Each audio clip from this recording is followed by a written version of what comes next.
Today in this video, we're going to talk about what is a system of linear equations. Quickly, let's review what is a linear equation. We've been studying linear equations like this one for a couple of years now. 3x minus 3 equals 7. There's one variable. The variable is raised to a power of 1. That's what makes it linear. You could solve this equation by adding the 3, dividing by 3. You would get x equals 10/3. There's an answer to this. There's a solution. Let's look at this second linear equation, y equals 2x plus 1. Well, what we know about this one is that it's a line. It has a slope of 2, a y-intercept of 1. The graph of this line is the solution to this equation. Now, if we want one solution to a linear equation that has two variables, y and x, we must have two equations. So now,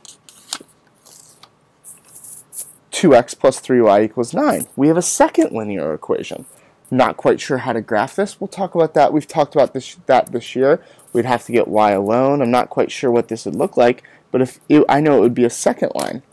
So if I draw a second line here, now I have a system.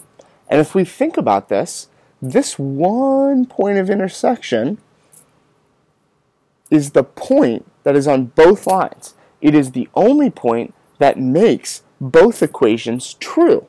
So therefore, this is the solution to our system of equations.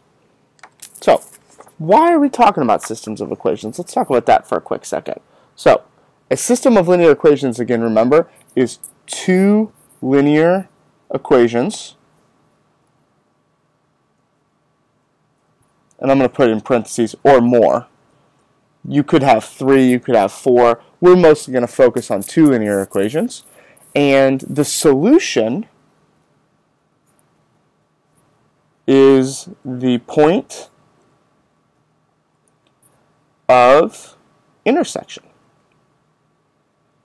You might be asking yourself, well, why do I want to study this? Why is this important? Let's say you're running a business someday. Let's say you're running Dublin City Schools and you're the treasurer. Let's say you're the governor of Ohio. Well, you have two things you're concerned about when you're running a business or a government entity. The first is how much money you're making. We call this revenue.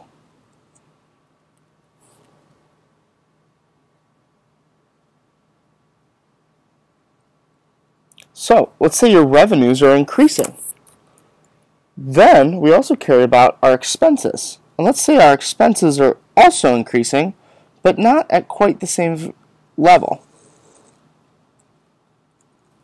So here are our expenses.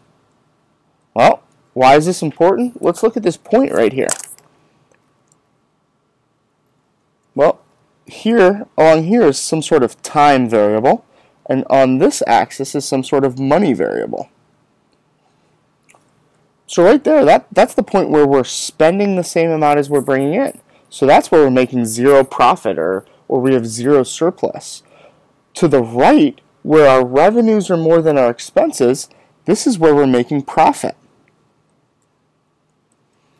To the left, where our expenses are above our revenues, this is where we're in a deficit. We're losing money here.